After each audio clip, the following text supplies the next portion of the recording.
Here's a weird one. PlayStation Store is no longer going to let you buy or rent movies or TV shows after August 31st. Now, I don't know how many people were using this functionality.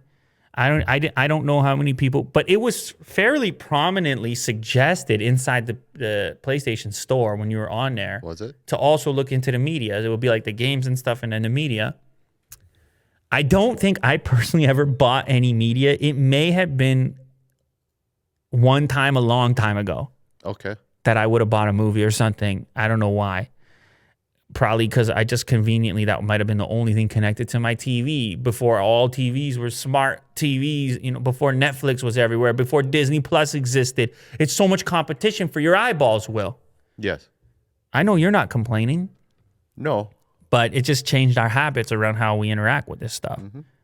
I will still from time to time buy a movie if it's the easiest thing to do, but it's amazing how often you can just find something, again, depending how much time you're trying to fill, but you can find something to put on that's on one of the streaming services that you happen to have. Yes. And so when you look at the price tag on a PlayStation Store movie that you could buy, you're sitting there saying, I'm not going to pay $20 or whatever it is for the thing. Is that what it costs? It could be because it was for ownership. Now, it's important to note that if you did purchase movies or TV shows, they will remain accessible to you on your PlayStation going forward, but they're just not going to sell them to you anymore. They're talking about shifting habits. They're going to let it go down. They're going to say, we're going to focus on just gaming related stuff. We know you're not really using it. I'm sure they have the data on the back end. They go like 10 people bought the thing. Mm-hmm. Let's just put it to bed, remove the confusion, send them elsewhere. And they even reference, I believe in a statement, I think they reference these streaming services as being the change in habit. Where is it? Let's see. Is there a quote? I believe there was.